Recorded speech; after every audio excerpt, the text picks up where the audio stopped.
பிப்ரவரி மாதம் வேலண்டைன்ஸ் டே மிக முக்கியமாக யாரெல்லாம் வந்து கமிட்டடாக இல்லாமல் இருக்காங்களோ அவங்கெல்லாம் இந்த மாதம் கமிட் ஆகணும்னு ட்ரை பண்ணுவாங்க. ஏற்கனவே கமிட்டாக இருக்கிறவங்க வேற யாராவது லவ்வர்ஸாக இருப்பாங்களே, அந்த பொண்ணை கரெக்ட் பண்ணி நம்ம கமிட் ஆகலாமா அப்படின்றத யோசிப்பாங்க. இப்படி பல்வேறு கமிட்மெண்ட்ஸ் வந்து இந்த மாதம் இன்னும் விறுவிறுப்பாக நடக்கும். இந்த ஆடி சேல்ஸ் மாதிரின்னு வச்சுக்கோங்களேன். அப்படி இருக்க இந்த காலகட்டத்தில் ரொம்ப உண்மையான ரொம்ப அழகான சோல்ஃபுல்லான ஒரு லவ்வை பார்க்கறதுன்றது கஷ்டம். அப்படிப்பட்ட ஒரு லவ்வை கொடுத்துருக்க ஒரு படம் தான் இந்த வித் லவ்ன்றது நான் பார்க்குறேன். இந்த படத்தோட இயக்குனர் மதன். இந்த படத்தோட கதையை பற்றி சொல்லும்பொழுது, மேட்ரிமோனியல் சைட் மூலியமாக ஒரு கல்யாண மாப்பிள்ளையும் பொண்ணும் ஒரு இடத்துல மீட் பண்ணுறாங்க. மீட் பண்ணதுக்கு அப்புறமா தான் தெரியுது அவங்க ரெண்டு பேரும் ஒரே ஸ்கூலில் படிச்சிருக்காங்க. இவங்க ரெண்டு பேருக்குமே பாஸ்டில் ஒரு லவ் ஸ்டோரி இருக்குது. பட் அந்த லவ் ஸ்டோரியில இவங்க லவ்வை சொல்லவே இல்லை. அப்போ அந்த பொண்ணு ஹீரோயின் என்ன டிசைட் பண்ணுறாங்கன்னா, நம்ம லவ்வை போய் சொல்லிடலாமா, நம்ம லைஃப்ல ஏன் அது நடக்காமல் இருக்கணும், அதே நம்ம நடத்திடலாமே அப்படின்ற ஒரு முடிவுக்கு வராங்க.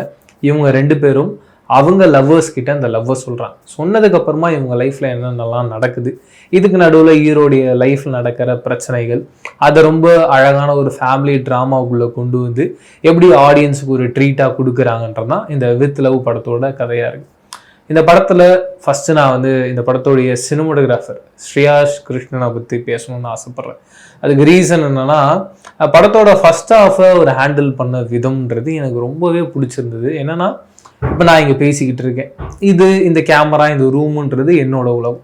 பக்கத்துலேயோ இல்லை பக்கத்து பில்டிங்லேயோ இல்லை வேற எங்கேயாவதோ இதே ஏரியாவில் நீங்கள் பார்த்தீங்கன்னா என்ன மாதிரி அவங்கவுங்களுக்குன்னு ஒரு தனித்தனி உலகம் இருக்குது, தனித்தனி சம்பவங்கள் அப்படின்றது நடந்துக்கிட்டு இருக்கு.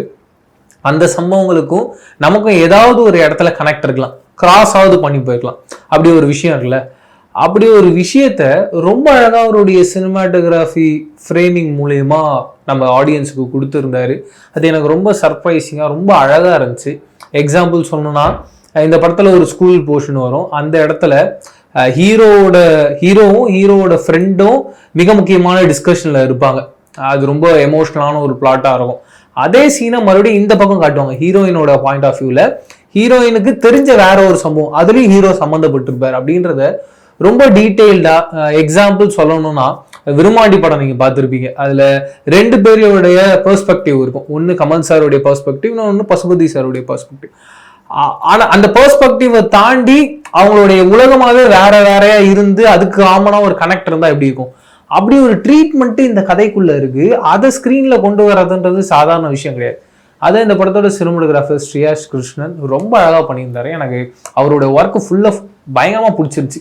இதுக்கு முன்னாடி நான் அவருடைய ஒர்க்கை லவ்வர்லாம் பார்த்துருக்கேன். அதுலேயும் ஒரு கிரேட் ஒர்க்கு, அதில் டவுட்டே கிடையாது. மீண்டும் இதில் பார்க்கும்போது எனக்கு ரொம்ப சந்தோஷமா செமையா இருக்குல்லப்பா அப்படின்னு ஒரு ஃபீல் இருக்கு. அடுத்து இந்த படத்தோட ஹீரோ அபிஷன் ஜீவிந்த். இந்த படத்தில் வந்து ஒரு சாங் ரிலீஸ் ஆயிருந்தது, ஸ்கூல் சாங். அதில் ஒரு டான்ஸ் ஆடி இருந்தார். அப்பயே பயங்கரமான ஒரு ஃபீல். இதுக்கு முன்னாடி டூரிஸ்ட் ஃபேமிலியில் நடிச்சிருக்காரு, அவருடைய இயக்கத்திலேயே அவர் நடிச்சிருக்காரு. அதில் ஒரு எமோஷனல் பாயிண்ட்டை ரொம்ப அழகாக ஹோல்ட் பண்ணியிருப்பாரு. ஒரு சப்போர்ட்டிங் கேரக்டரை என்ன ஃபீல் தரணுமோ அதை கொடுத்துருப்பாரு. இந்த படத்தில் ஹீரோன்னும் போது இதை எப்படி கேரி பண்ணுவார்னு ஒரு கொஸ்டின் இருக்குல்ல, அந்த கொஸ்டினை அந்த சாங்லேயே ஃபர்ஸ்ட் அவர் பிரேக் பண்ணிட்டார். அவர் பார்த்த போதே தெரிஞ்சிச்சு, இந்த மனுஷன் ஹீரோப்பா செமையா பண்ணுறாருல அப்படின்ற மாதிரி. அதுக்கப்புறம் இந்த படம் ஆரம்பித்து முடிகிற வரைக்கும் ஓவராலாக அவருடைய ஷோல்டர்ஸில் தான் இந்த கதை ட்ராவல் ஆகுது. அதை ரொம்ப பயங்கரமாக ஒரு எனர்ஜி ஒன்று இருக்குது அவருக்குள்ள. இதை நிறைய பேர் வேற ஹீரோஸ் கூடலாம் கம்பேர் பண்ணுவாங்க. அப்படி கம்பேர் பண்ண விரும்பல. அது அவருடைய தனி எனர்ஜி. அந்த எனர்ஜியில் இந்த கதையை அவர் எப்படி டெலிவர் பண்ணுறாரு, அவருடைய எனர்ஜி தான் இந்த படத்தோட சென்டர் பில்லருக்கான ஒரு பவராக நான் பார்க்குறேன். அப்படி ஒரு ஹோல்டு அவர்கிட்ட இருந்துச்சு. அவ்வளோ எனர்ஜெட்டிக்காக ஒரு சீனையும் நகர்த்தி கொண்டு போயிட்டே இருந்தார்.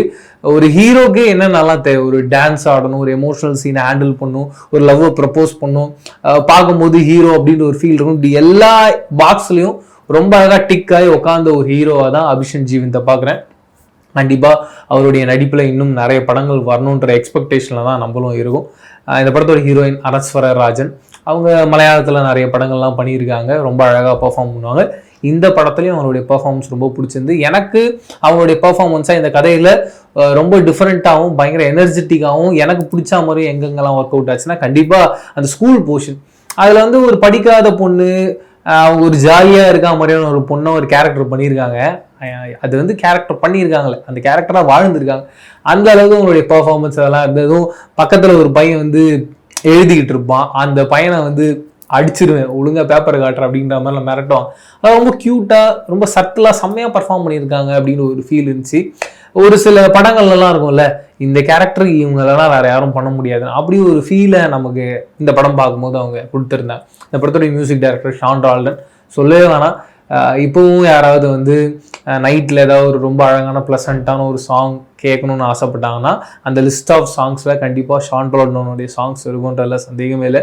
இந்த படத்துலையும் அப்படிப்பட்ட சாங்ஸை ரொம்ப அழகாக ரொம்ப சூப்பராக கொடுத்துருக்காரு. அதை நான் சொன்னேன்ல, அந்த ஸ்கூல் சாங்கு அதில் வந்து 2 வேரியேஷன் இருந்துச்சு. ஒன்று வந்து ஹீரோ வச்சுருந்தது, அதை தான் நம்ம வந்து யூடியூப்லலாம் பார்த்துடணும். அந்த பொண்ணோட பெர்ஸ்பெக்டிவ்லயும் அதே சாங் இருந்தது. எனக்கு அந்த சாங் பர்டிகுலராக ரொம்பவே பிடிச்சிருந்துச்சு. இந்த ஐடியாவே செம்மையா இருக்கு அப்படின்ற மாதிரி. அதே மாதிரி யுவன் சங்கர் ராஜா சாரோடைய வாய்ஸ்ல ஒரு சாங் இருக்கு, அது அவ்வளோ எமோஷனலாக செம்மையாக பேக்கேஜ் பண்ணியிருந்தாரு. அது எனக்கு பயங்கர ஃபேவரட்டான ஒரு சாங்காக இருந்துச்சு. படம் ரிலீஸ் ஆனதுக்கப்புறம் உங்கள் எல்லாருக்குமே கண்டிப்பாக அந்த சாங் பிடிக்கும்ன்றதுல சந்தேகமே இல்லை.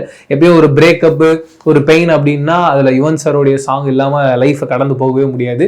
அப்படி இந்த படத்துலையும் ஒரு போர்ஷன் ஒன்று வருது, அந்த இடத்துல அந்த சாங்கோட பிளேஸ்மெண்ட் ரொம்ப கரெக்டாக ஒன்று உட்காந்து இருந்ததோ அப்படின்ற ஒரு எண்ணம் எனக்கு இருந்தது. இந்த படத்தோட எடிட்டிங் பேட்டர்ன் அண்ட் ஓவரால் இந்த படத்தை பேக்கேஜ் பண்ண விதம் எல்லாமே பிக்சர் பர்ஃபெக்டாக கரெக்டாக இந்த படத்துக்கு என்ன தேவையோ அது இருந்தது. அண்ட் ஃபர்ஸ்ட் ஆஃப் அவங்க ஹேண்டில் பண்ண விதம், அதை எப்படி ஹேண்டில் பண்ணியிருந்தாங்கன்னா, ஒரு 2 மெயினான சம்பவங்களை வச்சுக்கிட்டாங்க. அந்த மெயினான சம்பவங்களை வந்து டுவர்ட்ஸ் த எண்டு வர வரைக்கும், ஃபர்ஸ்ட் ஹாஃபோட எண்டு வர வரைக்கும் வெயிட் பண்ணி ஸ்லோ அண்ட் ஸ்டெடியாக இந்த கதையை வச்சு நம்ம செகண்ட் ஹாஃப்ல மூவ் பண்ணலான்ற ஒரு நல்ல ஐடியா ஒன்று வச்சுருந்தாங்க. அது அந்த படத்தோட ஃபர்ஸ்ட் ஹாஃபை ரொம்ப அழகாக நிறுத்துச்சு அப்படின்ட்டு தான் சொல்லும். அண்ட் அடுத்தடுத்த கேரக்டர்ஸ் இருக்காங்க, அந்த கேரக்டர்ஸ் ஆடியன்ஸ்குள்ளே கொண்டு போகிறதுக்கான டைம் இது எல்லாமே ரொம்ப சரியா இருந்தது. எனக்கு ஓவராலாக படமே வந்து போனதே தெரியல. எனக்கு தெரிஞ்சு 2.5 மணி நேரம் இல்லை 2.25 மணி நேரம்னு நினைக்கிறேன். ரொம்ப ஸ்பீடான ஒரு ஃபேஸ்லாம் இருந்து. படத்தோட செகண்ட் ஹாஃபை பொறுத்த வரைக்கும் எனக்கு என்னன்னா, படத்தோட ஃபர்ஸ்ட் ஹாஃப்ல மிக முக்கியமாக ஒரு 2 பாயிண்ட் இருந்தது. டீச்சரை வச்சு ஒரு பாயிண்ட் இருந்தது, அப்பா வச்சு ஒரு பாயிண்ட் இருந்தது. இந்த 2 பாயிண்ட் இந்த படத்தோட சோல், அந்த சோல் மூமெண்ட்டை, ஒரு சோல் உள்ள இருக்க ஒரு சீனு, இந்த படத்துல லவ்வை தாண்டி ஒன்று சொல்ல போறோம்னு ஒன்று இருக்குல்ல, அந்த மேட்டரை அவங்க இன்னும் பயங்கரமா ஹேண்டில் பண்ணியிருந்தாங்கன்னா இந்த படம் ஒரு பயங்கரமான ஒரு படமா வந்திருக்கும். இப்பயும் இது சூப்பரான படம் தான், அதோட டவுட்டே கிடையாது. இருந்தாலும் அந்த 2 ஏரியாவை இந்த படம் எப்படி ஒரு லைட் ஹார்ட்டடா இருக்கோ அதே மூமெண்ட்ல இந்த சீன்ஸே ஹேண்டில் பண்ணியிருக்காங்கன்றது புரியுது. பட் ஒரு சில ஏரியாஸுக்கு நம்ம சினிமாட்டிக் லிபர்ட்டி யூஸ் பண்ணி அந்த எமோஷனல் பிளாட்டை ரொம்ப கிரவுண்டடா டச் பண்ணோம்னா ஆடியன்ஸோடைய மனசை நம்ம உடைச்சிடலாம், அவங்க மனசுல ரொம்ப ஆழமா போய் உட்காந்துடலாம். அந்த ஜோனை அவங்க மிஸ் பண்ணிட்டாங்கன்றதான் இந்த படத்தோட வருத்தமா எனக்கு இருந்தது. மற்றபடி வேற எதுவும் கிடையாது. ஒரு ரொமான்டிக்கான ஒரு சீன் இருக்கு, அதில் ஒரு பழைய சாங் ஒன்று இருக்கு, அதோட ஸ்டேஜிங்கு அதெல்லாம் வந்து பயங்கரமாக நான் ரசித்து என்ஜாய் பண்ணேன். அந்த எனர்ஜி அந்த சாங் ஃபுல்லாகவே அப்படியே ஒன்று கிரேஸியாக ஒன்று இருந்துச்சு. அண்ட் கண்டிப்பாக அஜித் சாரோடைய ஃபேன்ஸ் நிறைய பேர் இருப்பாங்க. இந்த படம் பார்க்கும்போது ஒரு 2-3 இடம் அஜித் சாருக்காகவே பிளாஸ்ட் ஆகும் அப்படின்றதுல சந்தேகமே இல்லை. ஓவராலாக ஒரு வேலண்டைன் டே அப்படின்னு வரும்பொழுது இந்த ரிவ்யூ ஆரம்பிக்கிறதுக்கு முன்னாடியே சொல்லியிருந்தேன், ரொம்ப அழகான லவ்வை பார்க்கறது கஷ்டமாக இருக்குன்னு. அப்படி ரொம்ப அழகான ஒரு லவ் உங்களுடைய லைஃப்பில் நடந்துக்கிட்டு இருக்குன்னா இந்த படத்தை மிஸ் பண்ணிடாதீங்க. அப்படி எதுவும் இல்லை, நம்ம ஒரு ஜாலியான ஒரு பர்சன், யாரையும் ஜட்ஜ் பண்ண மாட்டோம் அப்படின்ற மாதிரி இருந்தீங்கனாலும் இந்த படம் ஒரு சூப்பரான ஒரு படமாக இருக்கும்ன்றதுல சந்தேகமே இல்லை. வெறும் லவ்வர்ஸ் மட்டும் இல்லாமல் இதுக்கு முன்னாடியே சொன்ன மாதிரி எல்லா ஜோனுக்கான சீன்ஸும் இந்த படத்துக்குள்ளே இருக்குது. அப்படி எல்லாரையுமே அட்ராக்ட் பண்ணுற ஒரு படமாக தான் இந்த வித் லவ் இருக்குது. அதுக்கு மிக முக்கியமான காரணகர்த்தாவாக இந்த படத்தோடைய ஹீரோ அபிஷன் ஜீவந்தை பார்க்குறேன். ஏன்னா இந்த படத்தில் ஒரு கிரவுண்டுக்குள்ளே வந்ததுக்கு அப்புறமா நான் அடிக்கிற எல்லா பாலும் 6-4 தான் சொல்லிட்டு வெளுத்து வாங்கி பிளாஸ்ட் பண்ணி விட்டாரு. அந்த எனர்ஜி அது இந்த படத்தை பெரிய அளவில் சப்போர்ட் பண்ணுச்சுன்றத கான்ஃபிடென்ட்டாக சொல்லலான்றதுல சந்தேகமே இல்லை.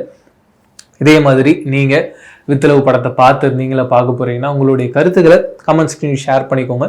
வேற ஒரு ரிவ்யூவில் சந்திக்கிறேன். அது வரைக்கும் டடா பாய், நான் பிரவீன் கேஎஸ். பாய்.